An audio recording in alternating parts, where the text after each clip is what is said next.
Isn't there so much to be said, though, too, for being young and a little naive and a little overconfident when you start? I mean, I think about how but I'm still that way, and I'm not young, so. Sure. But see, now now you can do it, and everybody goes, oh, well. In this episode, you'll get to know Mark Simon, the Godfather of Storyboarding. And you'll hear the story of how it took him just 15 minutes and asking the right questions to get a new job working for Steven Spielberg.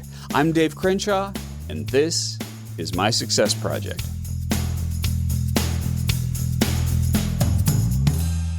Welcome back, friends, to the Dave Crenshaw Success Project. This is the show where I'm teaching my children how to be successful through the stories of others, and you get to come along for the ride. And this is a very special show. If you're not watching on video, we are in person in Atlanta with my new friend, Mark Simon. I'll get to him in just a moment, but it's kind of fun. If you do see the video, I am right next to one of my favorite places, which is the Porsche Experience Center in Atlanta, and it's right over our shoulder, and if we go out and stand next to the windows, we can watch people driving the GT3s and the Porsche Boxsters and everything. It's kind of a fun thing, and Mark, I found out a little bit about you, that you like cars. Big car fanatic, and I love getting under the hood, Yeah, so maybe we'll talk a little bit more about that, but let's dive into the interview. Mm-hmm. I'll start by introducing you. Mark Simon is the president of Animatics and Storyboards, Inc., and is known as the Godfather of Storyboarding. He counts more than 35 years of experience working in the entertainment industry as a storyboard artist and director, amassing over 6,000 production credits. Makes me feel tired just hearing it. What a number. And then here's where everybody's going to get really excited. He has storyboarded hit series that include Stranger Things, Dexter, The Marvelous Mrs. Maisel, and The Walking Dead. Yeah. All of those shows, fantastic. You'll get a kick out of this. We have a cat named Dexter. Nice. And it is after Dexter because we wanted him to be a killer of mice and be a virtuous killer on our behalf. He has also worked on over 60 feature films like The Waterboy and Father of the Bride. He has owned 2 animation studios and produced many popular animations, including Disney's iconic Tinkerbell.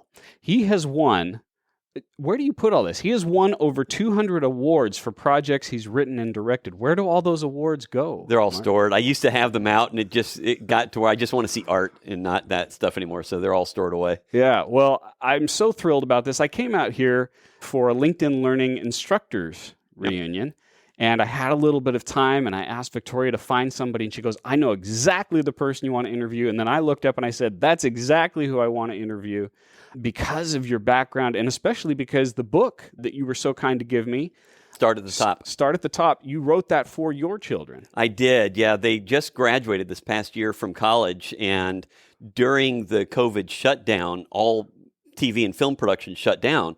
And I had been planning it for a while, and that gave me the time to finish writing that book, which is all the stories of how I leapfrogged to the top of everything that I've done through my life and how to teach my kids, you don't always have to work your way up. Here's tricks and things that I've done to get through barriers and things that did not work for me at all, so they can learn from my mistakes as well as my successes. Which is so much a part of it, right? Absolutely. You only fail if you give up. Otherwise, you learn. Yeah. I love that philosophy and that approach. And part of the show, Mark, is to interview people who have found a lot of different paths to success, because I don't want to present this idea that there's only one way, right? Oh, no. So many different ways. And you have taken one of the more creative and interesting paths that I've heard for this. First of all, how old are your children right now? They're 23. Okay, both. Yeah, I have identical twin boys. Oh, wow. Okay.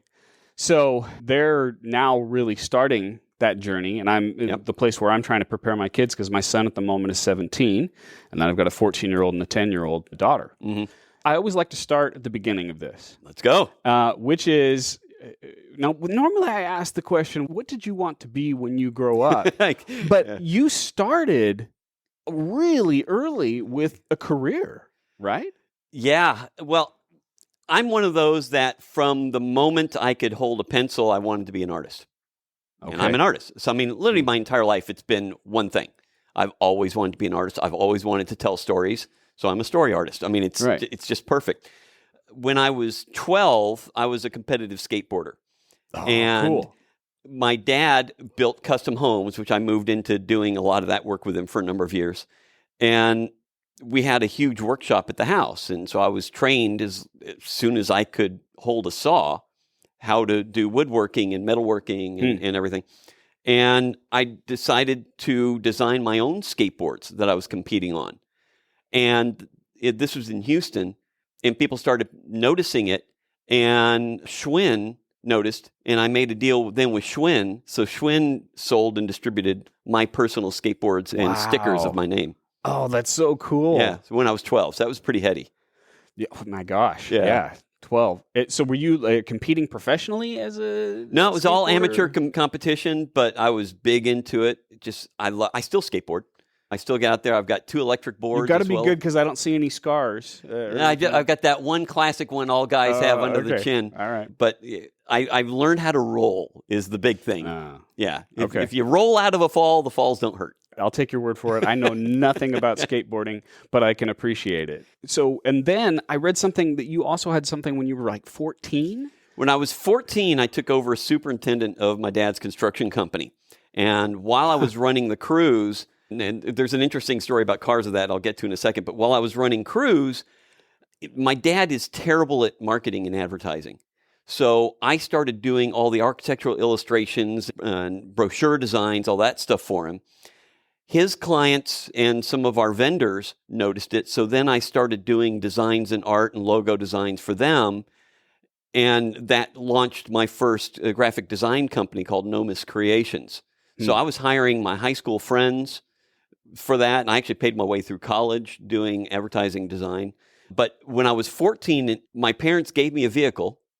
And in Texas, you could drive at 15 with a hardship license for work. Okay. 16, you get your actual license. But I was 14.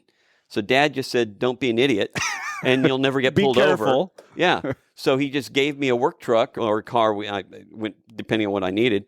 I would drive to the job sites and start them in the morning before school. I would drive to middle school and park with the teachers because they're the only ones who could drive. After school, I would drive back, finish up, double check everything, make my notes and lists for the day, and then go home for dinner. So that was my life as a junior high schooler. So who was it that noticed that there was a gap in your father's business that you can fill? Was it him that said I needed this, or was it you that saw that and jumped in? It happened. Okay. So I was always helping him, and I was a worker in the business. And he had hired a superintendent. And we were at dinner one time, and he and my mom were talking about how great this guy is doing and how everything is just running smoothly. And he started going, he did this and this on time. And I'm listening. I went, yeah, he didn't do any of that. Dad said, what do you mean? He said, no, I did all of that. He just dropped me off at the job sites and then went back to babysit his kids while his wife works. And Mom said, Ted, why are we paying him to babysit his kids? He said, I don't know. And he said, well, all right, tell me what you've been doing the last week or two. So I filled him in. And they said, well, you're already doing the work. So they fired him and put me in his spot. Wow. So you took over As superintendent. as Yeah. superintendent for your father's business.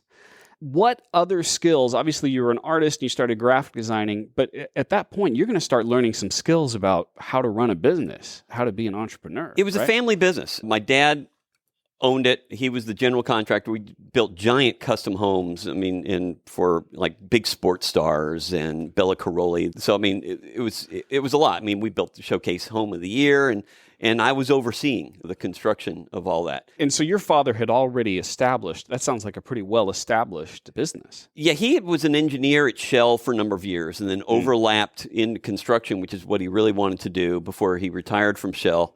And he had me involved in everything. He taught me accounting during it. He taught me advanced math so I could do the trigonometry necessary for doing the plot plans of the homes as we were placing them. Wow. So I mean, I was pretty advanced in a lot of stuff I was working on, and then running crews. And you know, I'm not a tall guy now, but I was really short then.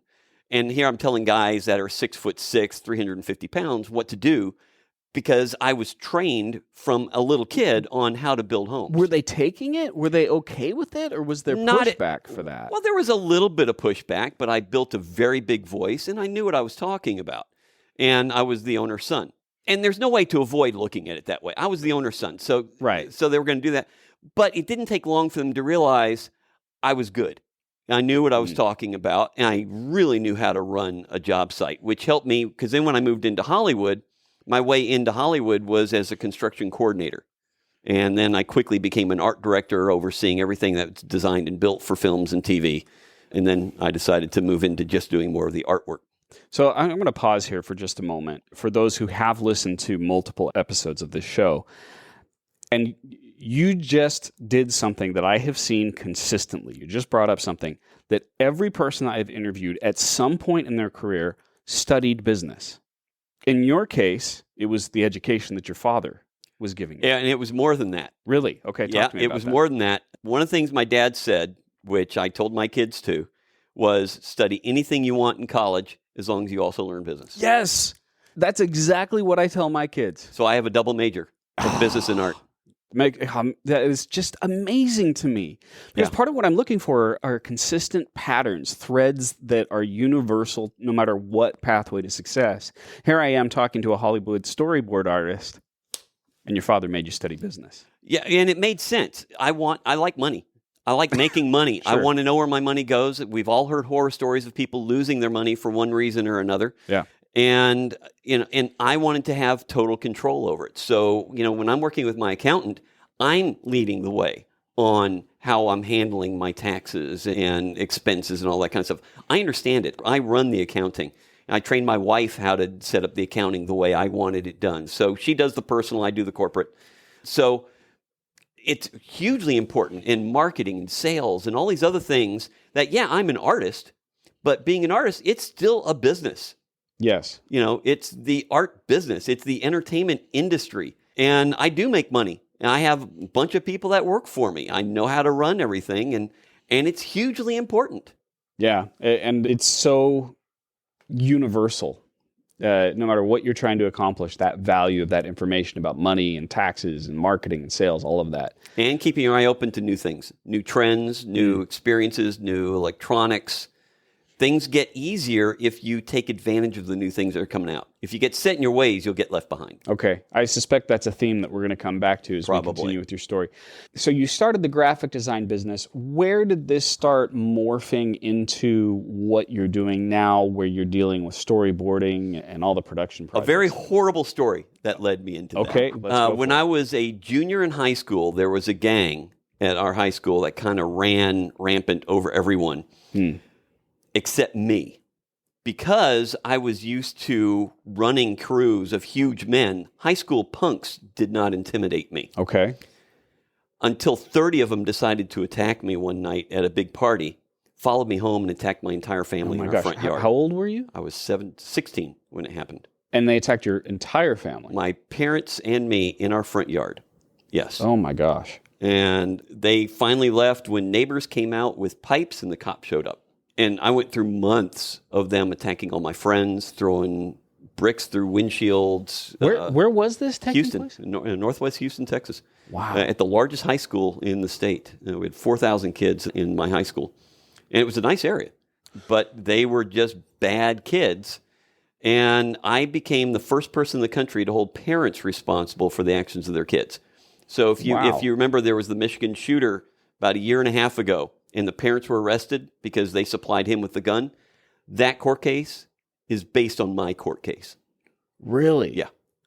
So there was a lot of legal action that was taking place for this. Well, I couldn't beat 30 people in a fist-to-fist fight, but I'm smarter than them. I literally helped set the standard for this new law that's now around the country. And I brought him into court and I beat him. Wow. What did that experience teach you for the future in your career? I can deal with anything. Okay. It devastated me when it was happening, but I can deal with anything. All right, that's a crazy story. How did that lead to what I do? Which is actually, that whole story is in my memoir called Attacked. It's another, I've written, I think, 13 books now. Oh. So that came out a couple of years ago, also during the pandemic, because it goes into everything that I went through. Because I had a nervous breakdown during all of this. I can imagine. And I actually failed one of my advanced math classes in high school. And I went from a straight A student in every honors class available to failing math. And I was a mathlete. I mean, I literally competed in mathlete events. Coming that spring, I had an extra class available. And my art teacher said, the theater department needs help. You're always doing so much. I know you can help them out. So I went down there to design their posters and brochures and watched what they were doing and realized what the sets they were building were being designed and built wrong. So I ended up redesigning all the sets for Fiddler on the Roof, started dating one of the lead actresses in the show. I became the backstage manager all on my first theater. Went to New York with the group and got a theater scholarship to college, all from what I was doing, and fell in love with it, which led me directly to I want to work in the entertainment industry. So coming from your background with business, you've been doing all those things with your father. Mm-hmm. Was there any kind of pushback around that? Like, you're trading this successful career in entrepreneurship and construction for something that sometimes parents look at and go, this is not a real career. Luckily not. He was supportive. It's funny. When he looks back, his stories he tells my kids are not at all what happened. His stories to my kids, he's not as good of a father as he actually was, which is interesting. It's kind of backwards how a lot of people are. He was fantastic. The hardest thing was when I went to him, and I had my mom next to me, because it was hard to tell him, I don't want to do this. I'm leaving the business. I want you to buy me out. I had stock in the company. I said, I want you to buy me out. I want to focus on my art and entertainment industry. And he said, I get it. And that was it. Wow. So he made it easy. Now, my mom might have prepped him. I have no idea. Sure. But it was harder for me to bring up and broach it than actually going through it with him. He was actually fantastic about it. It sounds like he was super supportive throughout your entire journey. Yeah. Yeah. Huge fan. Take a little more credit, Dad. Come on. But no, both my parents were huge fans of mine. They would go to every movie opening, and yeah, they just loved it. So one thing I'm already seeing early on is this theme of you taking adversity, taking difficulty, and finding a way to make it a part of your success story. I just don't look at it as diversity. It's just things happen, and you move on. You try to take advantage of it. But that's in every aspect of my life. So, for instance, the house we have here, I'm having so much fun customizing my house. I had just finished making this gorgeous backyard with all these stone steps. I molded everything. It's just stunning. And I could have just replaced the rotted boards. But the way I look at it is if I have to put any time into it, I'm not just going to take it back to how it was. I'm going to make it better. And that, I'm assuming that's a theme that you do regularly in your everything. Career. Yep. Every talk I give, I look at my previous ones. How can I make it better? Every time I'm storyboarding with someone, is there a device, a technology, a software that I can use to help me supply more to production so I can be more beneficial? It's always more. What else can I do? What can I provide? How can I get better? I love what I do, and I want to be the best, and I want to be better. Man, there's so many different things I can unpack in what you just said. No, there's so many principles there. I know in the book you talk about times that you screwed up. Yep. Right? So one of the themes that I'm hearing from you is you take anything that happens, and if it's a negative, you find a way to turn it into a positive. So let's talk about some of those early screw-ups that you had. Because you mentioned you made some of those even when you were, in junior high school, right? Yeah, everyone screws up. I mean, if I look at it, if you never mess up, you're not trying hard enough. Okay. You got to reach for the stars. If you never fail, you're not hitting your potential. So I don't care if something doesn't work every once in a while. I don't like it if I don't succeed at something. Of course. At all. And that just drives me that much harder. One of the I really messed up. My ego really got in the way. I had an agent in LA at one point, and he called me up and said, hey, there's a producer that I work with who writes the SpongeBob movies. Okay. You two used to work together at Nickelodeon. I was one of the first art directors, live-action art directors at Nickelodeon when they went national. He said, I'd love to put you guys together. Well, I remembered that guy, but I remembered my viewpoint, not looking at what he was dealing with at Nickelodeon. And he and I had butted heads a few times because I was needing things from him as the art director, and him as the head writer was always late on delivering to me. Okay. And instead of just, okay, that's production. I was still relatively young in production at the time. Instead of just understanding that or ignoring it and going, what a great opportunity, yes, put us together, I told the story to the agent of how he and I would knock heads, which knocked me out of the possibility of working on shows with the guy who writes SpongeBob. I was stupid. It was my ego in telling a story of where I thought I was better in a situation than someone else. I hurt myself. So what do you do now as a result of that story? Oh, my ego's taken a few hits over the years. Okay. And you got to pay attention to stuff like that. And how do you know, though, that your ego is getting in the way? How do you recognize that that moment is occurring? Well, you got to look at the situation with open eyes. I don't know if everyone can do it. I don't know how many times I didn't do it. I just know that was one of those moments I did. And I just looked at it and went, wow, I instantly see where I messed that up. And that's a thing you just can't go back. Yeah. So it's like, all right, well, I'm not going to do that again. I'm just going to shut my mouth and accept opportunities. Use it as practice. Use it as an opportunity to get better. Yeah, it's a big industry. That was one person. So it would have been great. He's super creative. Didn't work out. Move on to the next thing. Yeah. I learned my lesson. Hopefully. I've had a couple of similar ones. There's one that will always remind me to not do that. And I had the opportunity they contacted me. It was an event where I would have shared the stage with Richard Branson and the Dalai Lama. Wow. And at the time, I was just starting to take off. And so I was a little too big for my britches and kind of pushed back and asked for stuff with it. And then I ended up not being on that stage. And it's really important to take a moment like that and go, all right, what do I do next time? And kind of replay that in your head and say, the next time that occurs, here's how I'm going to handle things differently. It's interesting the way you're phrasing that, because you do have to keep asking for more until you realize, all right, I just asked for too much. Until you get to that point, you're not getting everything you're owed. True. All right? And as my boys are starting their careers, I've been talking a lot with them about how to negotiate. Yesterday, I had a long talk with one of my sons who's being offered his first promotion. And I was telling him how to negotiate. I said, always ask for more than you think you can get. Know where your bottom line is. Always ask for more than that so you can come down and still be happy. And they can get a deal from you and happy. That way, it's a win-win for everybody. But you're most likely going to get the most out of it. So, and I was telling him the story as a story artist, I just kept raising my rate until someone said no. I don't know what the top end is until I just keep going higher and higher. And my income increased rapidly because I was willing to keep asking for more. That is a paradox of that situation. Because on one side, you want to keep your ego in check. You don't want to be arrogant nor come across as that. And at the same time, you do want to ask for your value and push your value. And what you just described is something that's happened multiple times in my career. Usually it's because of the example of someone else.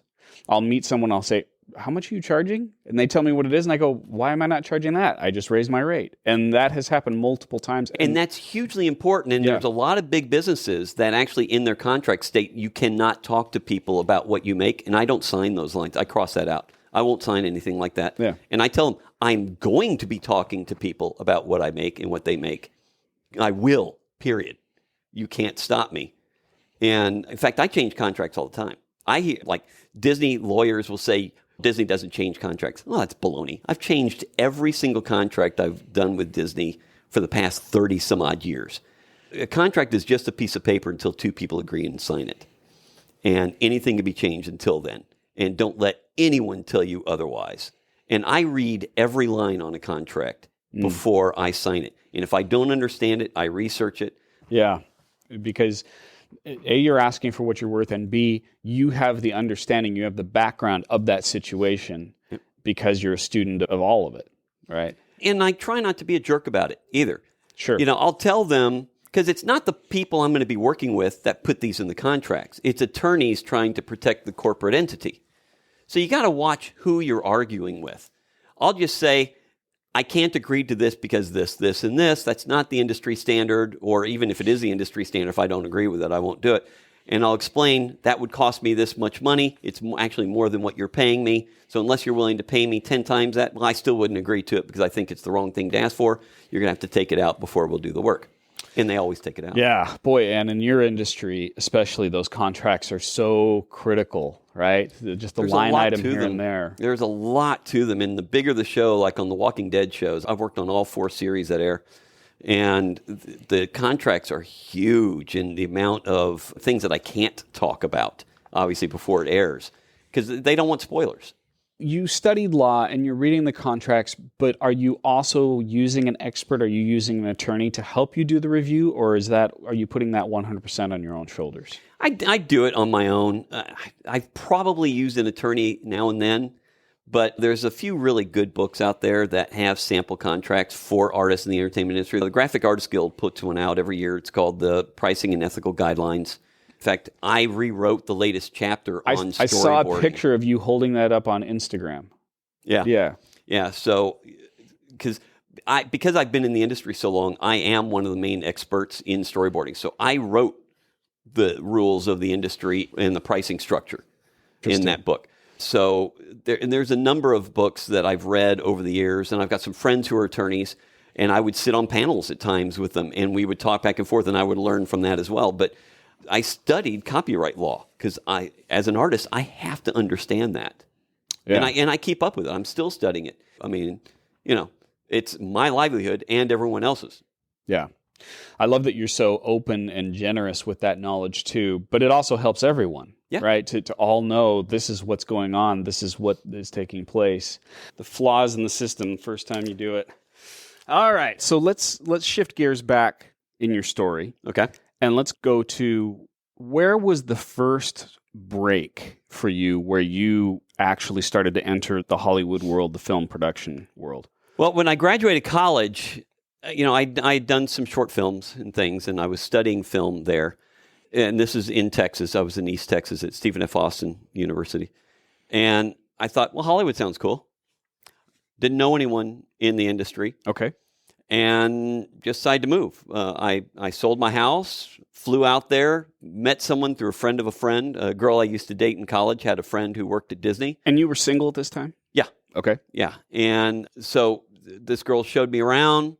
I stayed at her apartment with her roommates for about a week and a half, just learning the area and looking for a place to stay. And went back home and packed up a trailer and moved. And how old were you at this point? I was 21. And just literally 2 weeks out of college, I moved out to LA. I had never had a vacation, really, other than just a day here or there. We used to go skiing when I was a kid before we moved to Houston. Or my dad and I on a Sunday would go sailing. We did a lot of sailing. I was the licensed captain for a number of years. So we did that, but I'd never really had a vacation. I always worked. Every spring break or summer, I was working construction. So when I first moved to LA, I played for 6 months. I had a lot of money from having worked my whole life. So I just played and played tourist. What? I hung out at the beach. I went to concerts. I did every tourist trap in LA you could know. I saw movies all the time. I enjoyed myself for the first time in 15 years. I mean, I enjoyed what I did, but, I wasn't working.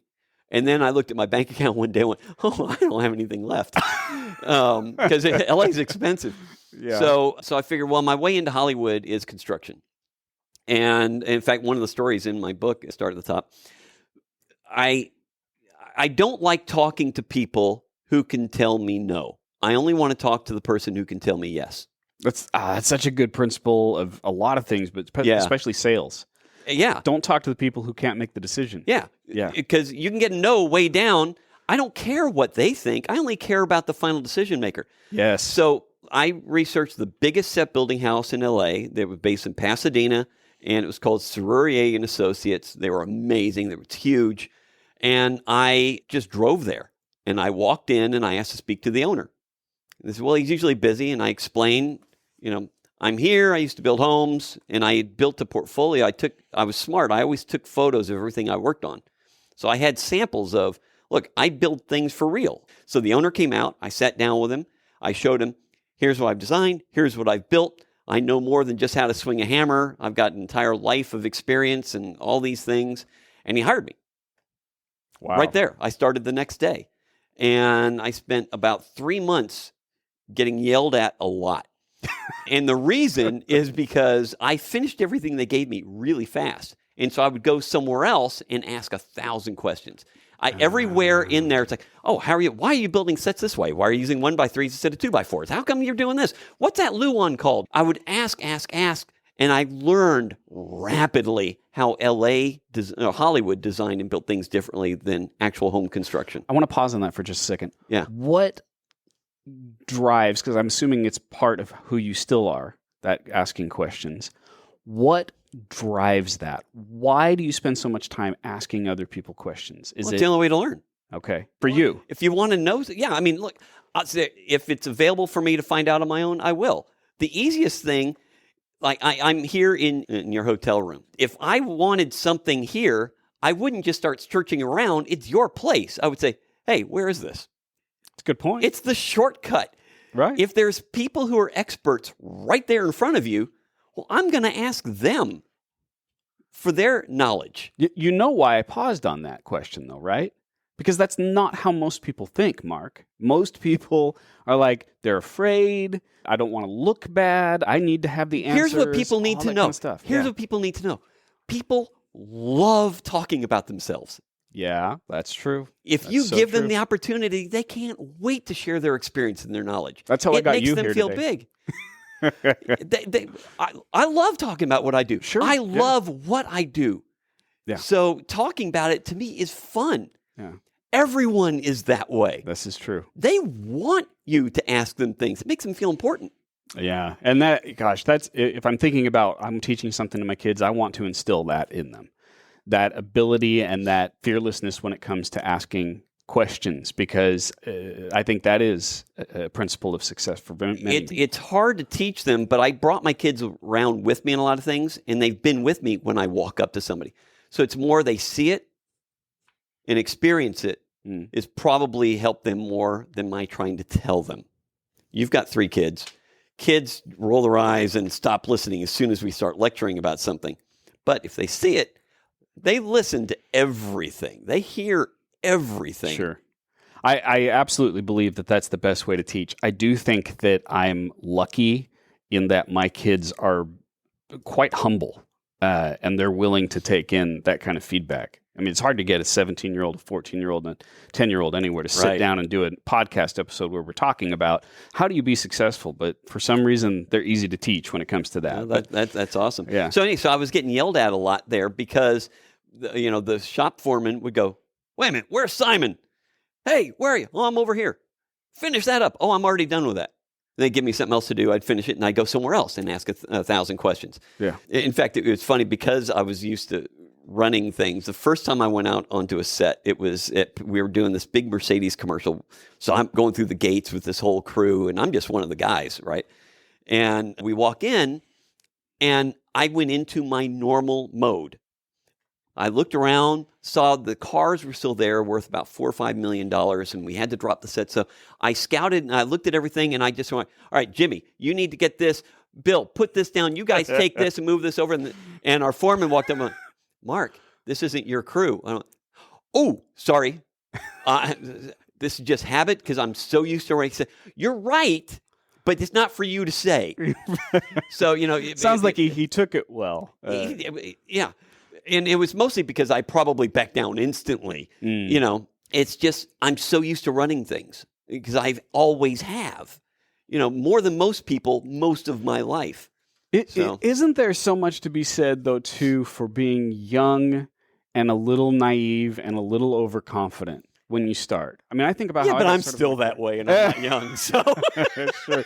But see, now now you can do it, and everybody goes, oh, well, he's the godfather of storyboarding. We're going to listen. But in the beginning, there's something to be said about you get your feet on the right path simply because you don't know anything better and you're just going for it. Look, if you're confident in what you're saying and you're doing, people will generally just tend to follow. Yes, exactly. So it doesn't matter how old you are. And look, and I looked super young. I was short and I had a super youthful face. And here I am in my entire life running crews. But the way I come across to people is never young. And I knew that. And I just do it. It's just second nature. Yeah, and that was developed through so much confidence of all the things that you were doing with your because dad. My parents gave me so much control over things at such a young age. Yeah. So that's a good place for me to pause and ask the question I've had keep coming back to my mind, which is, did you create that kind of environment for your sons as well, where you were giving them responsibility at a much younger age, or how? It was a bit different with my kids because I didn't have the type of business where they could do a lot with me. Now, I did hire them to do what we call flatting. I had a syndicated comic strip for a while called Hollyweird, and flatting is just coloring in areas with flat colors, and then I would then go and adjust and do highlights and stuff on top. Flatting is just tedious, and I would teach them how to do it, and I paid them to do it. And I had a board up of all the different strips, and I had each one mark down which panel or which comic strip they did, and I would pay them per comic strip. And then they ended up on the cover of the Orlando Business Journal for doing it. They were cool. like 10 or 11 when I started them doing it. And then my wife was a producer for Nickelodeon and Disney for a while, and so she got the kids into doing modeling and acting.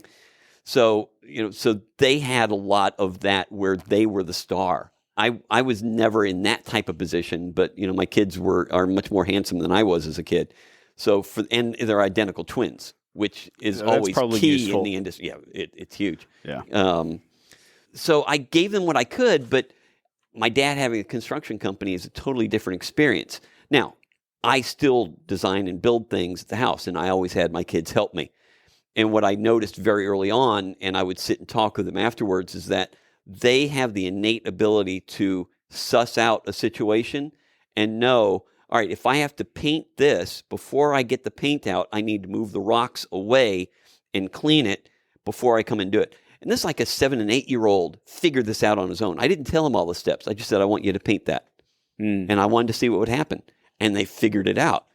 And then I would sit down, okay, you did this? I want you to notice what you did. And this is why this is important and impressive. So I wanted them to also feel good. And I want to build an ego. Ego is good. I've never thought ego is a bad thing. The only people who say ego is a bad thing are those who don't have enough of an ego to stand up for themselves. An ego will get you through doors and into situations that no one else can get into. Yeah, I've talked with my kids about the relationship between humility and confidence and how I believe both are critical. Absolutely. The confidence that you can succeed, the confidence that you can find the answer. And I think you're a great example of this, of also possessing the humility to learn, the humility to ask the question and to recognize there's more. I've got a great story about that. Please share. Great story about that. So, just as far as storyboarding, obviously, I've worked on over 6,000 productions for the last 36 years. I wrote the main book. It's the Bible of the industry called Storyboards Motion Art. I've written 3 versions of it. I helped develop the main software in the industry called Storyboard Pro. I created all the storyboarding courses on LinkedIn Learning. There's a reason I'm called the Godfather of Storyboarding. Sure. 2 of the story artists from Pixar were doing a 2-day lecture in New York City on visual storytelling. It's storyboarding, but it's more than just storyboarding there. Okay. And I wanted to go. So I flew up to New York, and I got there early, and there was before the theater opened up, there's 150 of us in line or something ready to get in. And I'm standing there, and I'm relatively well known in the industry. People know my face because I lecture all over the world, my books and the articles. People know my face. So I'm standing in line, and everyone's talking, and a couple of people turn, and they look at me kind of quizzical. And one person goes, "Wait a minute, aren't you Mark Simon?" I went, "Yeah." They went, "But you wrote the book on storyboarding." I said, "Yeah." They said, "So why are you here for this class on storyboarding?" I said, "Well, if I'm going to learn from anyone, it's going to be Pixar." They went, "You're here to try to get better?" I went, "Yeah." "Well, of course I want to get better. I know a lot. I don't know everything, and I want to know as close to everything as I can." Well, and that goes back to the comment you made before about how you could, I'm using air quotes, you could age out. You could just kind of start sunsetting, but you're so hungry to keep getting better and stay relevant. That's not even a thought for you that, "Oh, no, I know more than everyone else. I wrote the book on it. I'm done." which that speaks to the humility side of things. It's a drive. There's a lot to it. There's the enjoyment of it. The better I am at supplying, it's more than just artwork. What we do as a story artist, there's a lot more than that. If you're really doing your job, the more I can supply my directors and producers with information that helps save time and money in production, the better I feel about it, the more beneficial I am, which also means the more often they're going to recommend me and bring me on to future things. So it's job security, it's feeding the ego, it's being helpful and helping others, it's everything. And it can be all at once. I can feel great about myself and what I do and still be helping you and providing a service and teaching others. I can do all of that at the same time. One does not preclude another. Yeah.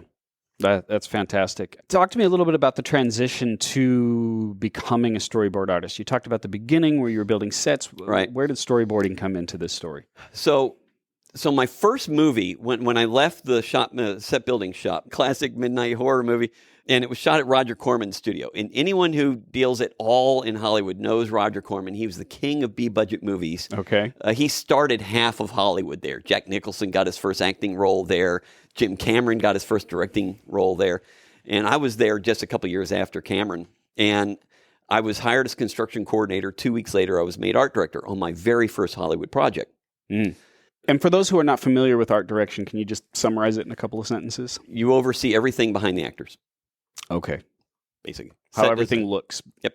Okay. On bigger projects, that becomes the production designer, and the art director is the facilitator behind them. I was on low-budget productions, so the art director was the top creative person behind the actors. Okay. So props, set decorating, all those worked under me.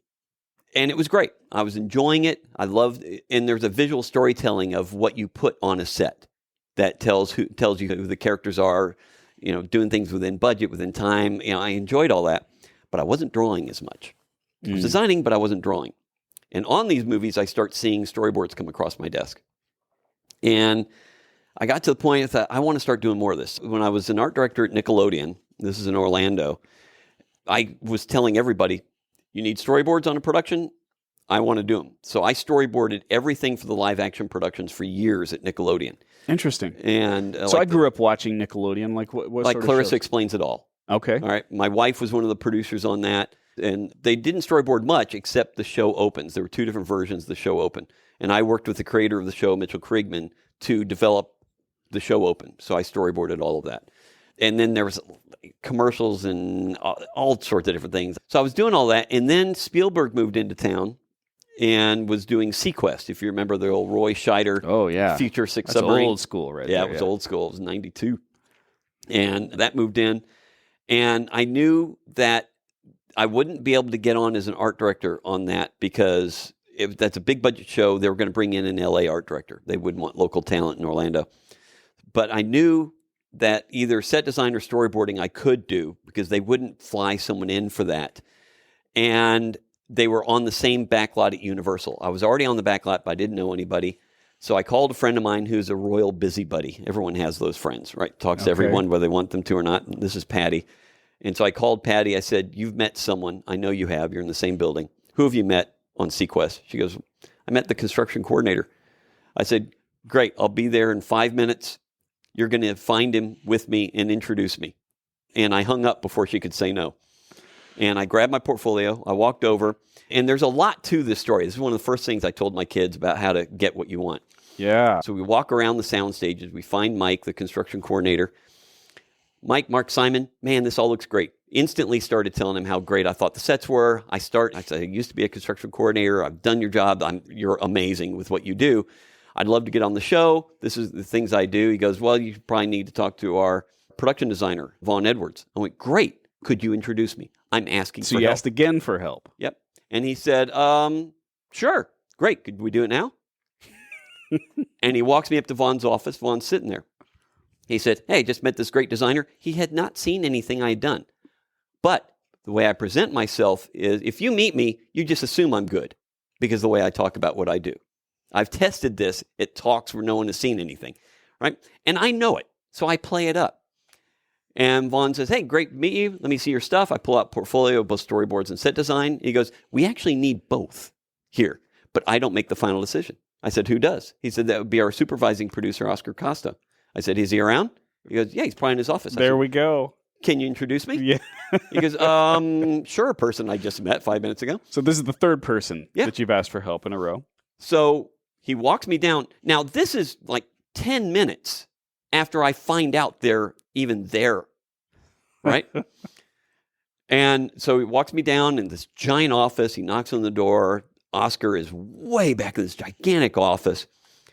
Vaughn steps me in, say, I just met Mark. He does great set design and storyboarding. I've looked at it. It's all great. I'll leave it up to you. So I walk in and I hand him my portfolio, half of it's storyboarding, half of it's set design. And he flips through it. Boom, boom, boom, boom. Flipping through it that fast and close it up. He goes, all right, here's the deal. And I'm thinking, wow, there wasn't a whole lot of time there. Right. I don't know how this is going to go. And he says, I've met a lot of people here in Orlando who can do what you can do in set design. And I instantly start going, oh, this is not the way I want this interview to go. He goes, but you're the only one I've met who knows anything about storyboarding. You're our new story artist. And he hired me right then and there. Whoa. 15 minutes after I asked the first question, I'm working for Steven Spielberg. Wow.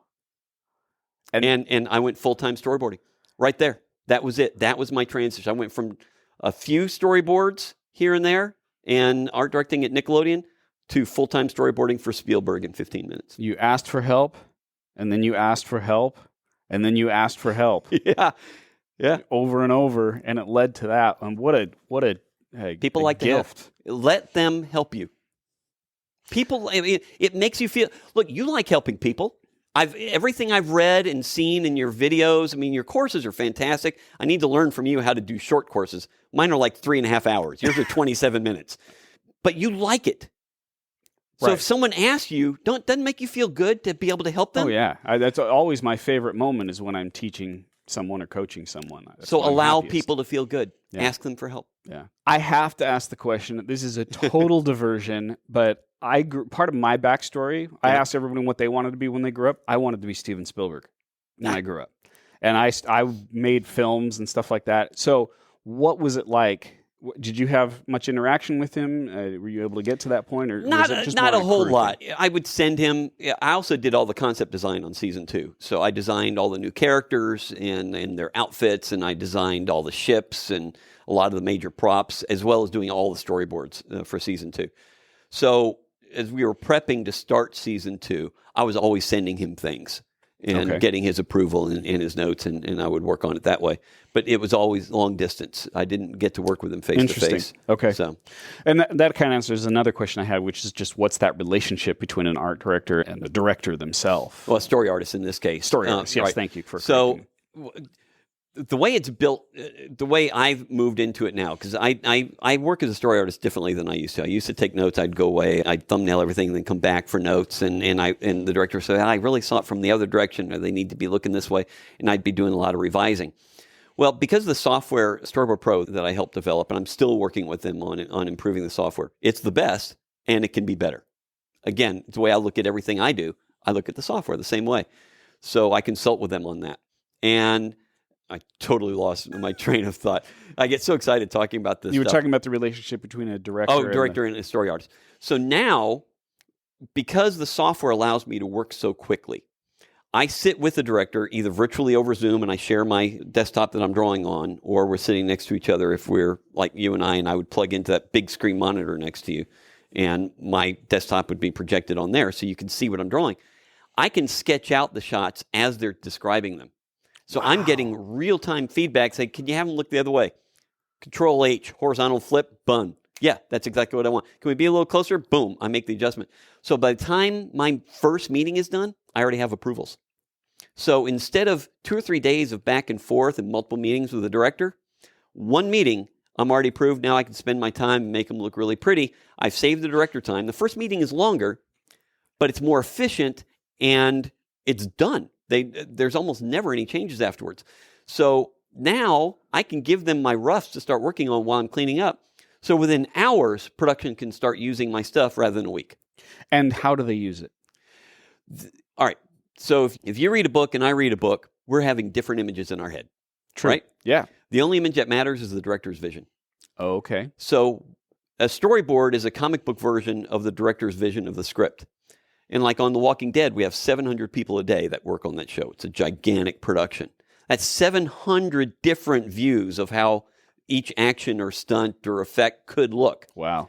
The only one that matters is the director's vision. And a lot of times it's wildly divergent from the script because they have, oh, we could do this, and let's do this as a oneer, which means one fancy camera move that follows people or whatever. Or the monster's 35 feet tall instead of 10 feet tall, whatever. So with my storyboards, all 700 people now are working towards one singular vision. It makes it more efficient. It can be properly planned. It can be properly budgeted. It can be properly scheduled, where there's no possible way to do that just from the script page. Right. Now That's they how see it's it. used. Now they see what the director All wants the because the crew heads director have it. told you what they wanted and you created it on paper. And then we have our pre-production meetings prior to shooting, and we go through all the storyboards for each sequence that we're going to be shooting, and questions come up. Well, how are we going to do this? And a lot of times, if I know those are going to be questions, I answer them in the notes on the side. If the director of photography says something, we're going to shoot this with a 12 and we're going to shoot at 48 frames, I put that in the notes because I know other people are going to need to know it. So now, when my storyboards go out, everything the crew needs to know is there. Wow. That communication then you're having with the director is so essential, that you're a good listener, that you're paying attention to what they want, that and you're that able I can to plus adjust. it. I understand how to direct and how to edit, so I can actually make it better and suggest things to enhance within their vision. I never fight for my idea, but I'm always helping them make it better. What did you just call that? Plus it? I plus it, yes. Which means adding Make a little it better. bit more. Yeah. Interesting. Yeah. Boy, I want to geek out with that on all of that with you later. You've mentioned your wife a few times. Yes. And a big part of this show is balance and balanced success. I want to talk to people who are not just, clocking the big money. I want people who have a great family life and who know how to have fun and those sort of things. Where into this did your wife come? I met her at HBO. I went to her to sign my contract to work on the O.J. Simpson series, First and 10. Okay. And we fell in love on that. We were the on-set romance that lasted. And we got engaged. She asked me out. 2 weeks later, we were engaged. We got married that same year. It was fast. Why am I not surprised by this, Mark? I knew she was the one. And I knew if I didn't ask her, she was going to ask me, and I was going to do a much better job at it. So, and I asked her, and that actually was what was going to happen. I mean, I asked her, I built this giant ring. It was like 7 inches in diameter. And I asked her to marry me with that because I said, take something this big to show you what you mean to me. Oh, wow. So it was really cool, this whole big thing I had set up. When we moved to Orlando, she was producing it on one sound stage where I was designing on the other sound stage. And so she understands when I have to work through the nights, or if she had to work through the nights, I understood what she needed to do. She understood what I had to do. So we didn't have to explain the things that are difficult about working in our industry. So that was great. We just communicate. We talk. Yeah, you have a common language. We have a common language, but we also talk. We never go to bed angry. We've been married over 33 years now. That's our amazing. kids are 23. Our kids have never had in their entire lives a bad, angry, or a holiday where there was fighting. Not only amongst us, but even grandparents. Not a single one my kids have ever been involved with. Mostly because if there's someone who's that way, I kick them out of my life. I don't care if they're related to me or not. I don't want that energy around me. I refuse it. That's an important principle right there. Yeah, I mean, one of the books that I just started writing is called Fire Your Family. I love your titles. Your titles are all great. I don't really care if I'm blood related to somebody. What I care is if they're good people. My family are my closest friends. Some I'm related to. Most I'm not. And that's just the way I look at it. And thus, my kids have had a golden life that now that they're out dating and they're seeing other people, they're like, oh man, these people fight all the time. I said, well, that's kind of normal. I mean, lot more families are like that than are like ours. Ours is a little different. What philosophy would you say that you and your wife share in common that has led to a 33-year successful marriage like that? Talking. As a producer, she has to understand everything and talk through issues because you have to resolve things. It costs you money not to resolve it. You don't walk away from a problem on a set. And her upbringing was terrible.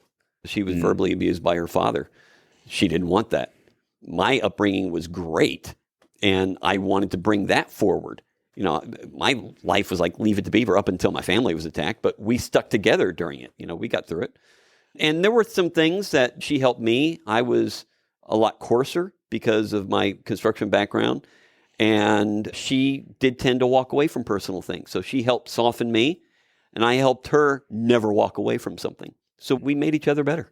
Oh, that's wonderful. I would like to interview your wife at some point. She's pretty cool. I'll ask you for help on that. Gosh, man, we could go on for a while. What gets you excited when you look forward in the next 5 years of your career? What are you really looking forward to digging into? Every time I see one of my favorite shows I really want to work on, I love seeing that. 36 years in, I'm still not jaded. I love every aspect of this. So I love turning on the TV and seeing one of my movies up there, or even a commercial that I worked on. It's like, oh yeah, that's one of mine. That's fun. There's, I've got goals of things. Like one of my goals is to give a TEDx talk. And yesterday I was shortlisted for one. So congratulations. I'll find out within 2 weeks. So I'm really They'd be crazy excited about not that. to have you. You'd be such a fantastic speaker. Yeah, I'm really hoping that that'll work out. I'd made into another one, but the owners of that TEDx lost their license that year, and so it just didn't happen. But at least I got in. So I've had the training. I just haven't had an opportunity to do it. So I'm always looking for things like that, and I want to direct more. I mean, I've done directing on and off, but that's one of my other big goals. I want to direct an hour series next. Oh, that would be great. I'm sure that experience of communicating with the directors is going to make you an easy director to work with. I'm helping them visually tell the story. It's the same thing, and I've been around production so long. And I got my start doing second unit direction for Spielberg. I was second unit director on Sequest too. Oh man, what a great opportunity! Yeah, it was awesome. Well, okay, Mark. So here's the point in the interview where I turn it back on the listener. All right. And because I'm a big believer that it's not so much about the knowledge that you gain, but the action that you take on the knowledge. So I would like people who are listening to this to make Mark Simon a part of their life forever. So the way that they're going to do that is they're going to do something. They're going to take a principle that you shared, and we're going to help them find a way that they can apply it to their lives. So what I'm going to do, I'm going to share 3 possible actions. Okay. There were dozens in this, but I'm going to narrow it down to 3. And then I'd like you to share one possible action, something granular that someone listening to this could do to follow your example. Okay? Great. I've got a great one that we didn't even talk about. Good. So. Okay, then that way I won't be stealing. Yep. Okay. So the first one, this is pretty nuts and boltsy sort of thing, but we brought it up, and I think it's such a powerful principle, is raise your rate. Yeah. Whatever it is, try to ask for a little bit more and keep raising it up to the point where someone says no. No, or even, Okay, yeah. And if they go, I don't know, but they give it to you, that's your top rate. Yes. Stop there. Don't go back down, because if they're still willing to give it to you, it's okay if they're hedging a little bit. But that's your top rate. Yeah. So no matter what you're doing for your career, just consider, how can I ask for a little bit more? How can I get paid a little bit more? Keep raising that rate. Yeah, I would say, even if it's just a little bit of time, although sometimes take a big swing and see what happens with it. Yeah. Right? Okay, the next one is asking questions and always getting better. There were 2 different things, but it's really summed up to the fact that, Mark, you are someone who is always asking people questions to learn about what they do. And how can I get more knowledge about it? Like what you said, people want to help. Yeah. People want to share that knowledge, so give them the opportunity to help you. Give them the opportunity to serve. You're going to gain something from it. They're going to gain something. It's a win-win. Yeah. Life can be win-win. Yeah. And then it sounds related, but I think it's in a different vein. Asking for help. In your case, asking for introductions, asking for people to share their network, their resources with you.